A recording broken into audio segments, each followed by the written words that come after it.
নমস্কার বন্ধুরা, গল্পের চিলেকোঠা পরিবারে আপনাদের সকলকে স্বাগত জানাই। আমি সায়নী।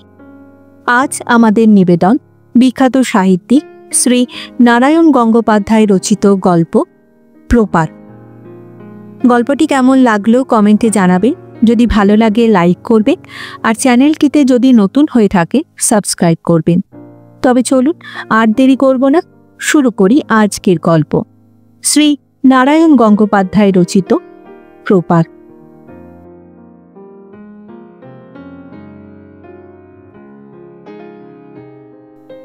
সময় সেই সন্ধে 6টায়।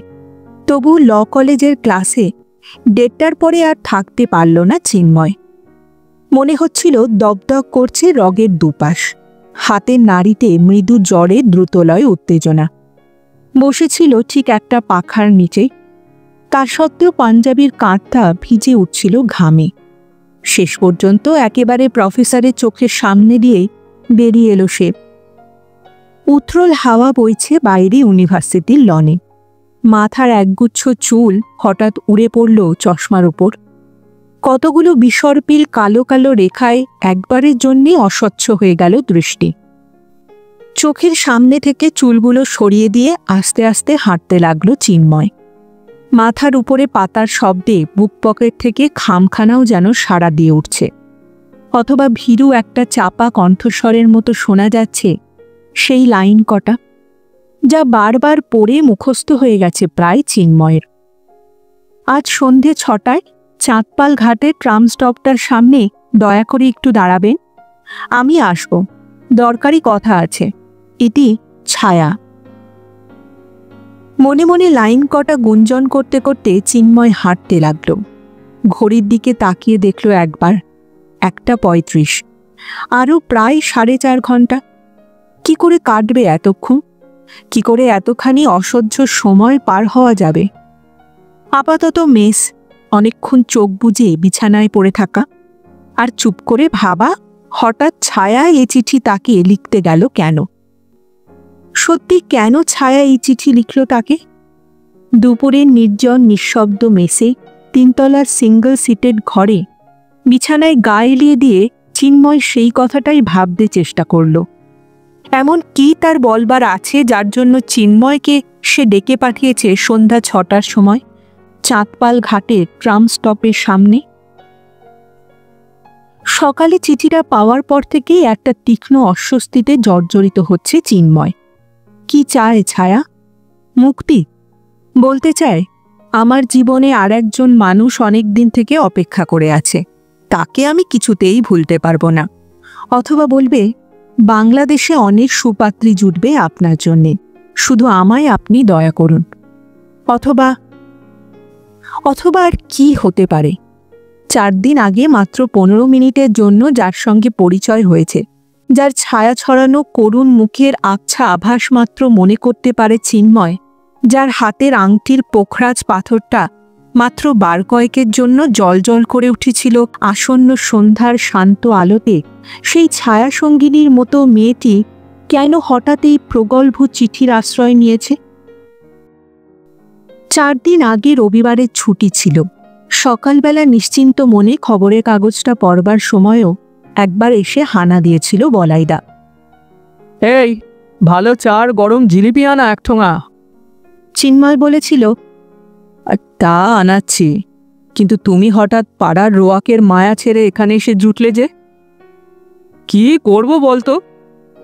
চিন্ময়ের সিগারেটের প্যাকেটটা তুলে নিয়ে বলাইদা বললেন, কাল রাত্রে রমাপ্রসাদ বাবু এসেছিলেন, বললেন তুমি আর একবার ওকে মনে করিয়ে দিও বলাই, একালের ছেলে কখন আবার ভুলে যায়। চিন্ময় হাসল, বলল, একালের ছেলেদের স্মৃতিশক্তির বালাই নেই, এ ধারণা কি করে জন্মালো রমাপ্রসাদ বাবুর? সত্যি বলাইদা, আমার কেমন উৎসাহ হচ্ছে না। বলাইদা পুরো কোচকাল, বলল, পাকামো হচ্ছে নাকি? আজ 3 মাস ধরে সারা কলকাতায় তোমার জন্য মেয়ে দেখে বেড়াচ্ছি, আর এখন বলা হচ্ছে উৎসাহ পাচ্ছি না। আহা!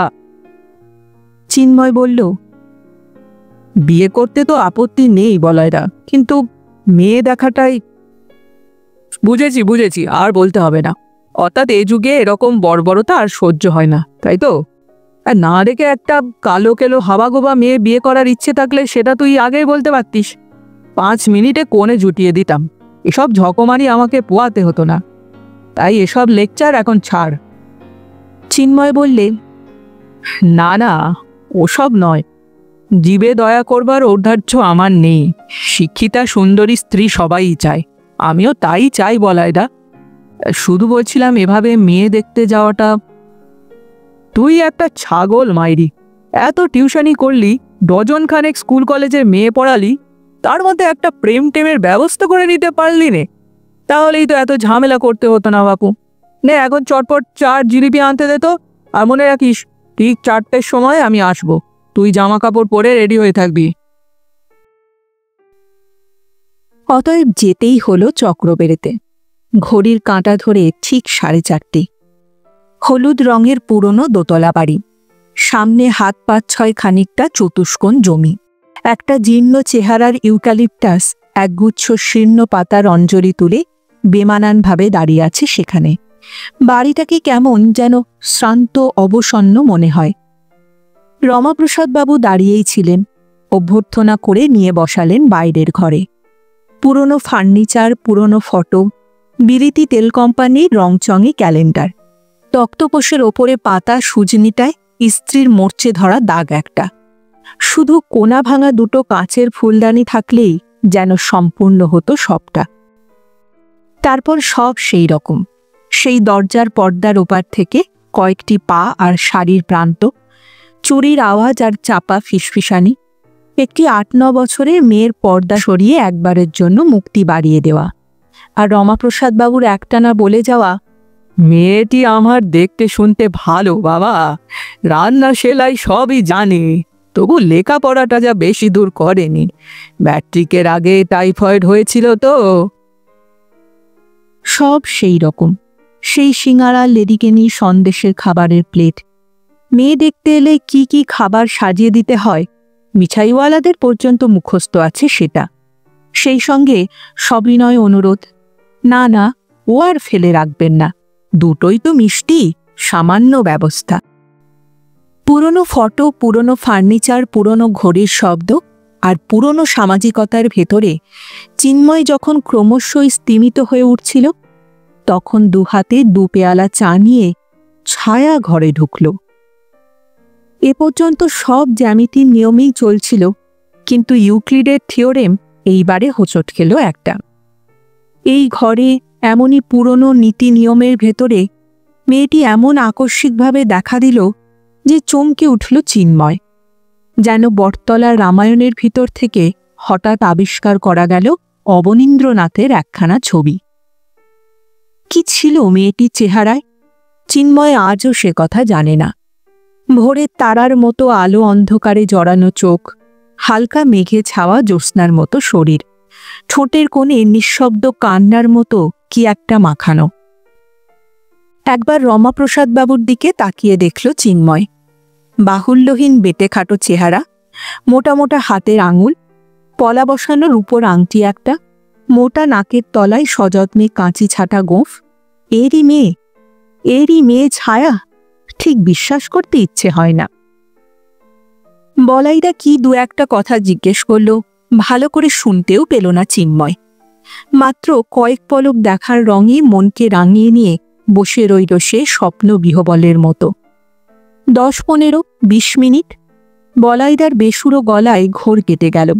বলাইদা বললে, আজ আমরা তবে উঠি? হ্যাঁ। আচ্ছন্নের মতো বেরিয়ে এলো চিন্ময়। শুধু একবারের জন্য মাথা তুলে দেখল ইউক্যালিপটাস গাছটাকে।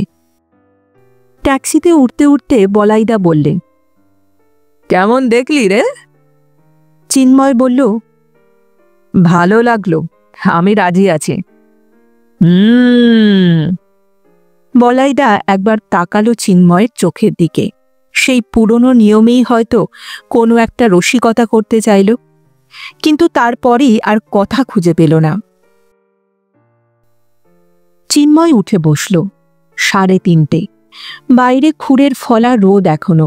জামা চড়িয়ে চটিটা পায়ে টেনে আবার নেমে এলো রাস্তায়। উঠে পড়ল চৌরঙ্গি ট্রামে। আর একবার ইচ্ছে হলো পকেট থেকে চিঠিখানা বের করে পড়ে নেয়, কিন্তু দরকার ছিল না, নির্ভুলভাবে লেখাটা মুখস্থ হয়ে গেছে। চৌরঙ্গির একটা চায়ের দোকানে খানিকটা সময় কাটল। আরও খানিক সময় কাটল বইয়ের স্টলে এলোমেলো পাতা উল্টে। তারপর ডালহৌসি স্কোয়ার পার হয়ে পায়ে হেঁটে চাঁদপাল ঘাটের কাছে যখন পৌঁছল তখন 5:30টার কাছাকাছি। আরও আধ ঘন্টা। তারপর হাতের ঘড়িতে যখন 6টা বাজতে 10 মিনিট, সেই তখন এসে দাঁড়ালো ট্রাম স্টপের সামনে। এতক্ষণে মাথার দুধারের রগ দুটো আবার দপদপ করতে শুরু করেছে। হাতের নাড়িতে আবার উত্তেজিত জ্বরের স্পন্দন। ছায়া এলো 6টা 3 মিনিট আগেই। চিন্ময় ভেবেছিল হয়তো চিনতে পারবে না, হয়তো আভাসের মতো যাকে দেখেছে এই মুহূর্তে তাকে সম্পূর্ণ অপরিচিত বলেই মনে হবে। আর ছায়ায় কি দেখেছে তাকে? তার দিকে চোখ তুলেই কি তাকিয়েছে সে একটিবারের জন্য? তবু দুজনেই দুজনকে চিনতে পারল সঙ্গে সঙ্গেই। সংকোচ নেই, দ্বিধা নেই, জড়তা নেই। আশ্চর্য স্বাভাবিক গলায় ছায়া বলল, অনেকক্ষণ এসেছেন? হার স্বীকার করল না চিন্ময়, মিথ্যে কথাই বলল, এই মিনিট 5। কোনো কাজের ক্ষতি হয়নি তো আপনার? না, তেমন কিছু না। কিছুক্ষণ চুপ করে রইল ছায়া। সেই পুরনো ঘরটার মতোই আলো অন্ধকার এখানে, আরও নিবিড়, আরও সংকেতিক। খানিকটা চেনা যায়, কিন্তু অনেকটাই চেনা যায় না। উত্তেজনায় টান টান স্নায়ু, প্রত্যেকটা মুহূর্ত খড়মুখ। চিন্ময় আর সইতে পারল না, বলল, কেন ডেকেছিলেন আমাকে? ছায়া মুখ তুলল। আধবোঝা চোখ মেলে ভালো করে তাকালো কিনা বোঝা গেল না।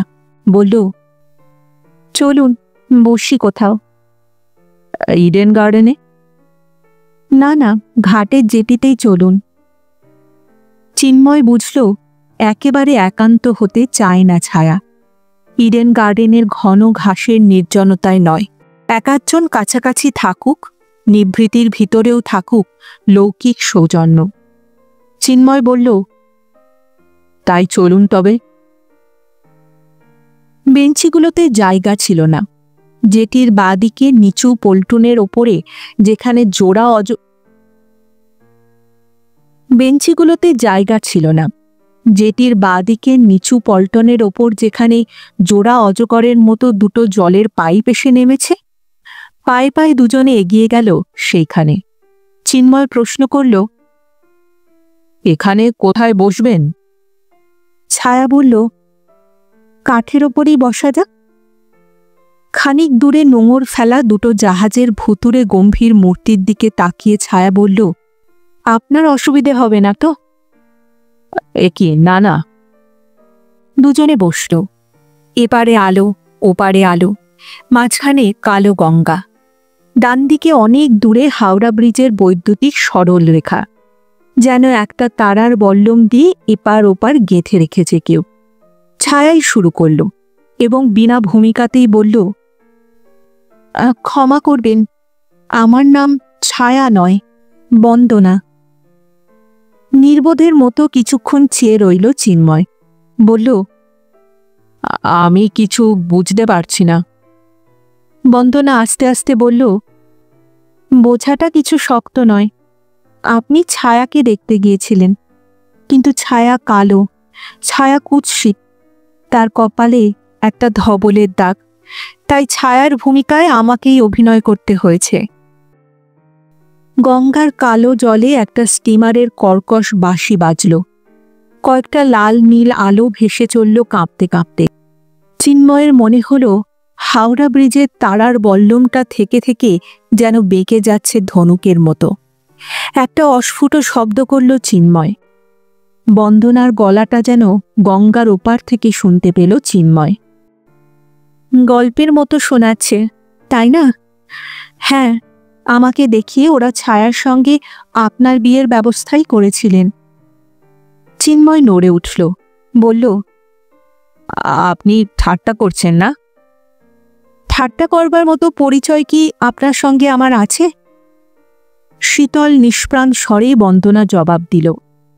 সত্যি সে পরিচয় তো নেই বন্দনার সঙ্গে। মাত্র 15 মিনিটের জন্য দেখা হয়েছিল, তাও কয়েকবার চোরের মতোই তাকিয়েছিল সভয়ে। না, বন্দনা ঠাট্টা করছে না। গঙ্গার ঠান্ডা হাওয়াতেও চিন্ময় ঘামতে লাগল। কিন্তু বিয়ের সময় তো সবই ধরা পড়বে, তখন যদি। চিন্ময়ের কথাটা বন্দনায় কুড়িয়ে নিয়ে বলল, তারপর উঠে আসবেন বরের বাসর থেকে। পাড়ার ছেলেদের আপনি চেনেননি চিন্ময়বাবু। আপনি কি আশা করেন যে কন্যাদায়গ্রস্ত ভদ্রলোককে বিপদে ফেলে আপনি পালিয়ে আসবেন আর তারা আদর করে একখানা ট্যাক্সি ডেকে দেবে আপনাকে? দাঁতে দাঁত চেপে খানিক নিথর হয়ে রইল চিন্ময়। হঠাৎ নিজের ডান হাতে একটা বন্য বর্বর শক্তি যেন অনুভব করল সে। ম্লান আলোয় এক ফোঁটা শিশিরের মতো পোখরাজের আংটিটা জ্বলছে বন্দনার আঙুলে। ইচ্ছে করলে ওই আঙুলটা শুদ্ধ বন্দনার ছোট মুঠোটাকে এক্ষুনি সে গুঁড়ো গুঁড়ো করে ফেলতে পারে। কিন্তু হিংস্র কিছু না করে কেবল কপালের ঘামই মুছে ফেলল চিন্ময়। শুকনোভাবে জিজ্ঞেস করল, কিন্তু আপনি কেন এ কাজ করতে গেলেন? আপনি কি ওদের আত্মীয়া? প্রশ্নটার জন্যেই বন্দনা বোধহয় অপেক্ষা করছিল। আবার ধীরে ধীরে মুখ তুলে তাকাল। চিন্ময় বিষাদ হাসি হাসল। কিন্তু এ কথাগুলো কেন এখন আমাকে বলতে এলেন? এটুকু অনুগ্রহ করবার কি দরকার ছিল? আকস্মিকভাবে উঠে দাঁড়ালো বন্দনা। আজ আমি যাই চিন্ময়বাবু। আবার সর্বাঙ্গে সেই ক্রুদ্ধ হিংস্রতার বিদ্যুৎ বয়ে গেল চিন্ময়ের। দাঁড়িয়ে উঠল সে সঙ্গে সঙ্গে। জবাব দিলেন না যে? কি হবে জবাব দিয়ে? আপনি বুঝবেন না। যাবার জন্যে পা বাড়ালো বন্দনা। চিন্ময়ের অবাধ্য হাতটা এবার আর শাসন মারল না। নগ্ন নির্লজ্জ ক্রোধে বন্দনার মুঠোটা চেপে ধরল সে মুহূর্তের মধ্যে। থরথর করে বন্দনা কেঁপে উঠল একবার, তারপরেই পাথর হয়ে গেল। কি করছেন আপনি? পাগল হয়ে গেলেন নাকি? হাতটা ছেড়ে দিল চিন্ময়, কিন্তু তার চোখ দুটো তখনও বুনো জন্তুর মতো জ্বলছে। চুলোয় যাক ছায়া, অদব পাতে যাক, আপনি আমায় বিয়ে করতে পারেন কিনা বলুন। এর জন্যও কি প্রতীক্ষা করছিল বন্দনা? সেই জানে। অত্যন্ত সহজ স্বাভাবিক স্বরে সে বললে, আমি কে, আমার কি পরিচয় আপনি জানেন? জানবার কোনো দরকার নেই। বিয়ে করবেন কিনা আমাকে? কোথা থেকে চলন্ত স্টিমারের একটা দীর্ঘ রশ্মি এসে ছড়িয়ে পড়ল বন্দনার মুখে। সেই ভোরের তারার মতো ম্লান আচ্ছন্ন তার চোখ, ঠোঁটের কোণে সেই বিষণ্ণতার মায়া মাখানো। বন্দনা আস্তে আস্তে বলল, না। হাওড়া ব্রিজ একটা তারার বল্লমের মতো গঙ্গার এপার ওপারকে গেঁথে রেখেছে। জাহাজ দুটো দাঁড়িয়ে আছে অবাস্তব ফ্যান্টাসির মতো। দুদিকের এত আলোর ভিতরে গঙ্গার জলটা কি অবিশ্বাস্য রকমের কালো। চিন্ময় বললে, আচ্ছা, আপনি যান তবে। যে উপকারটুকু করলেন, অনেক ধন্যবাদ সেজন্যে। তবুও যাওয়ার আগে বন্দনা আরও কয়েক মুহূর্ত অপেক্ষা করে রইল। কি একটা বলতে গিয়ে বার কয়েক কাঁপতে লাগলো তার ঠোঁট। তারপর বলল, আশা করি রমাপ্রসাদ বাবুকে। আমি জানি, আপনি যান। বন্দনার উপস্থিতি এবার অসহ্য মনে হতে লাগলো চিন্ময়ের। ধীরে ধীরে এগিয়ে গেল বন্দনা। মুখ ফিরিয়ে নিয়ে চিন্ময় এবার ধপ করে হিমশীতল একটা পাইপের ওপরেই বসে পড়ল। সারাদিনের উত্তেজনার টানটা তার ছিঁড়ে গেছে। শরীরে তার বদলে একটা গুরু ভার অবসাদ নেমে এসেছে। ভুতুড়ে জাহাজ দুটোর দিকে বিমর্ষ দৃষ্টি ফেলে বসে রইল সে। পাইপের মুখ থেকে ঝিরঝির করে জল নেমে এসে তার জুতোর তলাটা একটু একটু করে ভিজিয়ে দিতে লাগল। 6 বছর পরে আবার মেয়ে দেখতে যেতে হলো চিন্ময়কে। মুনসেফের নমিনেশন পাওয়ার পরে এবার রাঁচিতে। কিন্তু জাল জুয়াচুরির কোনো ভয় এক্ষেত্রে ছিল না। মেয়ের বাপ বড় দরের সরকারি চাকুরে, হাজারিবাগ রোডে প্রকাণ্ড বাংলো। হাল আমলের ড্রয়িং রুমে অত্যন্ত নিঃসংকোচভাবেই মুখোমুখি এসে দাঁড়ালো সুন্দরী শিক্ষিতা মেয়েটি। টিপট থেকে চা ঢেলে দিল চিন্ময়ের পেয়ালায়। রাঁচির আবহাওয়া নিয়ে গল্প করল, গান শোনালো অর্গান বাজিয়ে। এবার অবশ্য বলাইদা নয়, অন্য দুটি বন্ধু ছিল সঙ্গে। বাইরে বেরিয়ে লঘু ঈর্ষাভরা গলায় ব্যোমকেশ বলেছিল, তুই ভাগ্যবান রে। চিন্ময় মৃদু হাসল, তাই মনে হচ্ছে আপাতত, তবে শেষ পর্যন্ত জাল না হলেই বাঁচা যায়। বন্ধুরাও ভেঙে পড়েছিল অট্টহাসিতে। সেই বন্দনা? না না, এবার আর সে ভাবনা নেই। চাঁদপাল ঘাটে সেই সন্ধ্যাটা সহজে ভুলতে পারা যায়নি। একটা সূক্ষ্ম বেদনা থেকে থেকে মনের মধ্যে বেজে উঠত। তার হাত থেকে নিস্তার পাওয়ার জন্যেই গল্পটা বন্ধুদের মধ্যে ছড়িয়ে দিয়েছিল চিন্ময়। ক্রমেই ব্যাপারটা কৌতুকের রূপ নিয়েছিল। চেনা জানা কেউ কোণে দেখতে গেলেই একজন আর একজনকে সাবধান করে দিত, জাল কিনা ভালো করে যাচাই করে নিও হে, সব মেয়েই তো আর বন্দনা নয় যে আগবাড়ি এসে উপকার করে যাবে। খুশিতে চঞ্চল হয়ে এগিয়ে চলল তিনজন। ফাল্গুন মাসে চমৎকার সকাল, মিষ্টি ঠান্ডা, মিষ্টি রোদ, ঝিলমিল পাতা আর পাখির ডাক। অমল বললে, কথা তো একরকম দিয়েই এলি দেখছি। একটা সিগারেট ধরিয়ে চিন্ময় বলল, কি আর করা যায় বল, মা আলটিমেটাম দিয়েছেন, আসছে বৈশাখ মাসের মধ্যে বিয়ে না করলে তীর্থযাত্রায় বেরুবেন। সে যাক, আজই ফিরবি নাকি কলকাতায়? ব্যোমকেশ গালের পাশ থেকে পাইপটা বের করে আনল, বলল, এত ব্যস্ত হচ্ছিস কেন? থেকে যাই না আরেকটা দিন। চল আজ বেরিয়ে আসি হুড্রু থেকে। হুড্রু? বার 10 দেখেছি ভাই, পুরনো হয়ে গেছে। ব্যোমকেশ বলল, ইডিয়েট, হুড্রু কখনো পুরনো হয় না। ওর যে কি একটা আশ্চর্য সৌন্দর্য আছে, যখনই দেখি তখনই মন হয়ে ওঠে ভার নিও। চল চল, গাড়ির জোগাড় করি। খাওয়া দাওয়ার পর তিনজনে বেরুলো ট্যাক্সি নিয়ে। হুড্রুতে যখন গাড়ি পৌঁছল তখন মনটা বেশ যেন 10 বছর পিছিয়ে গেছে ওদের। ব্যোমকেশ বলল, হাউ লাভলি, দেখেছিস?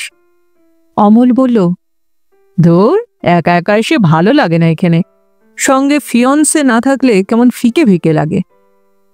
ব্যোমকেশ পাইপটা গালের একপাশে ঠেলে দিল, তারপর চোখের একটা ভঙ্গি করে বলল, there is a chance for you man, পারো তো পিক আপ করে নাও না। চিন্ময় আর অমল তাকিয়ে দেখল। ছোট বড় পাথরের মধ্যে দিয়ে টাল খেতে খেতে সুবর্ণ রেখার রূপলি জল যেখানে এসে নিচের শূন্যতায় ঝাঁপ দিয়েছে, ঠিক প্রায় তারই কাছাকাছি নিথর হয়ে বসে আছে একটি মেয়ে। মগ্ন চোখে তাকিয়ে আছে ওধারের কালো পাহাড় আর কালো জঙ্গলের দিকে। চিন্ময়ের পা দুটো যেন পাথরের মতো আটকে গেল। তৎক্ষণাৎ আবছা স্বরে চিন্ময় বলে উঠল নিজের অজান্তে, বন্দনা, বন্দনা। ব্যোমকেশের মুখ থেকে টপ করে পাইপটা নিচে পড়ে গেল। যেন সামনে সাপ ফনা তুলেছে এমনভাবেই লাফিয়ে উঠল অমলও। এতক্ষণের খুশিটা দপ করে নিভে গেছে একটা দমকা হাওয়ায়। আবার দপদপ করছে কপালের রগগুলো। 6 বছর আগেকার চাঁদপাল ঘাটের সন্ধ্যাটা ফিরে এসেছে। ডান হাতে ছটফট করছে সেই বন্য হিংস্র শক্তিটা। ভুল হয়ে গিয়েছিল, সেদিন অত সহজেই ছেড়ে দেওয়া উচিত ছিল না বন্দনাকে। অনেক নিদ্রাহীন রাত্রে দুঃসহ অন্তর্জালায় সে কথা ভেবেছে চিন্ময়। মনে হয়েছে একটা নিষ্ঠুর কঠিন কিছু তার করা উচিত ছিল সেদিন। বন্ধুরা কিছু একটা বুঝল। রসিকতা করতে গিয়ে সেদিনের বলাইদার মতনই থমকে গেল ব্যোমকেশও। নামতে শুরু করল তিনজনে, কিন্তু হাত কয়েক নেমেই থমকে দাঁড়ালো চিন্ময়। বলল, তোরা ঘুরে আয়, আমি ওপরেই রইলাম। ব্যোমকেশ আর অমল মুখ চাওয়াচাই করল একবার, তারপর নেমে গেল নিঃশব্দে। চিন্ময় যখন ফিরে এলো দেখল তখনও সেইভাবেই মগ্ন হয়ে বসে আছে বন্দনা, যেন স্বপ্ন দেখছে। পায়ে পায়ে চিন্ময় এগিয়ে গেল, বলল, শুনুন। ক্ষুদ্র তীব্র গর্জনের মধ্যেও ডাকটা শুনতে পেল বন্দনা। ফিরে তাকালো চিন্ময়ের দিকে। কঠিন মুখে আবার প্রশ্ন করল চিন্ময়। চিনতে পারেন? বন্দনা শ্রান্ত হাসি হাসল, বলল, হুম।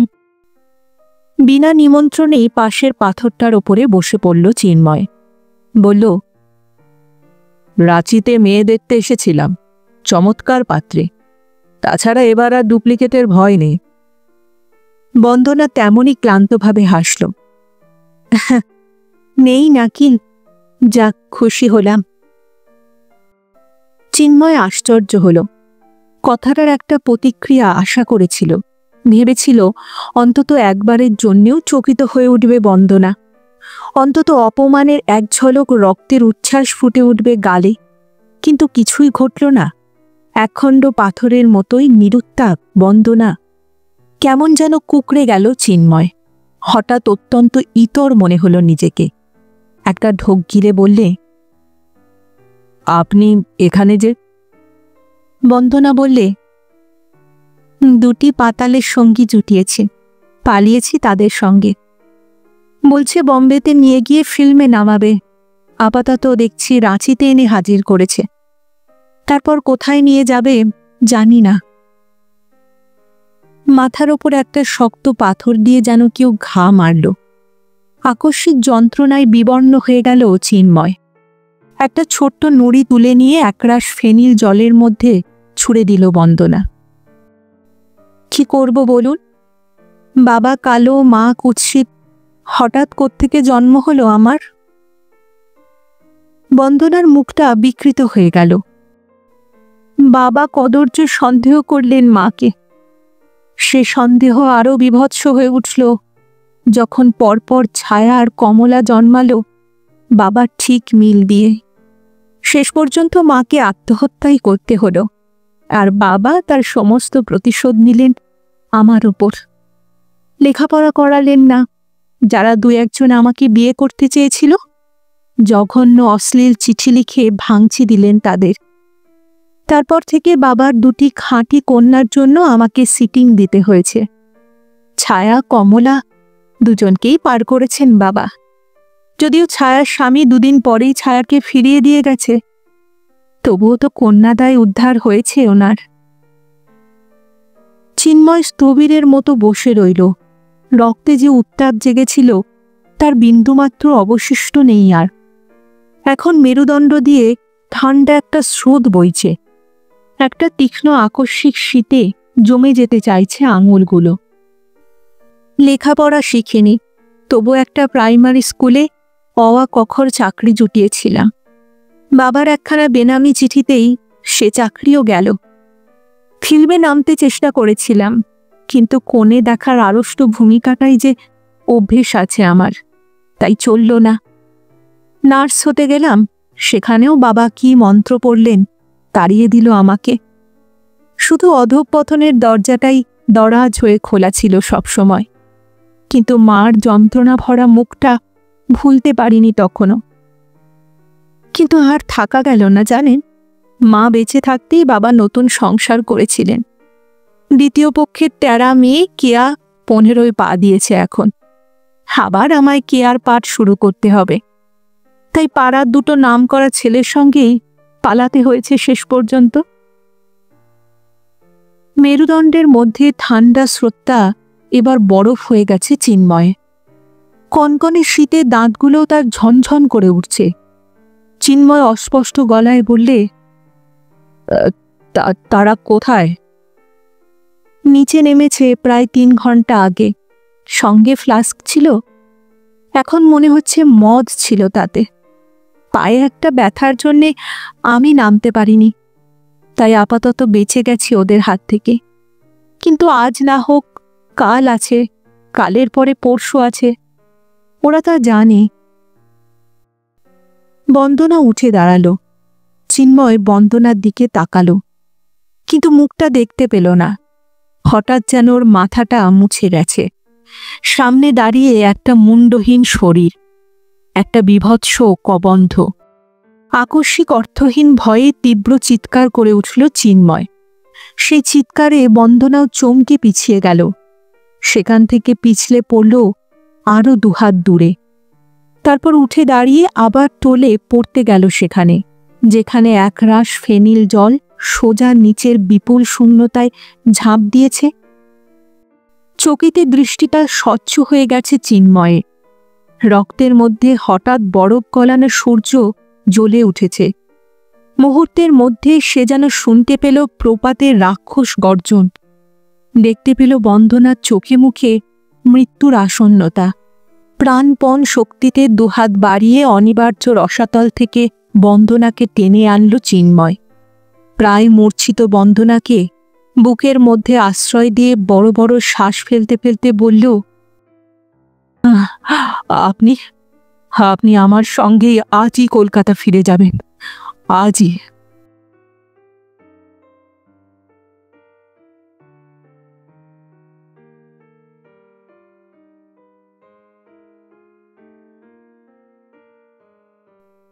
শুনছিলেন আজকের গল্প শ্রী নারায়ণ গঙ্গোপাধ্যায় রচিত প্রপাত। ফিরে আসছি আরেকটি নতুন গল্পের সঙ্গে কিছুদিনের মধ্যে। ততদিন ভালো থাকবেন, সুস্থ থাকবেন এবং গল্পে থাকবেন। আর আমার গল্প পাঠ ও উপস্থাপনা যদি ভালো লাগে তাহলে লাইক আর কমেন্ট করতে ভুলবেন না।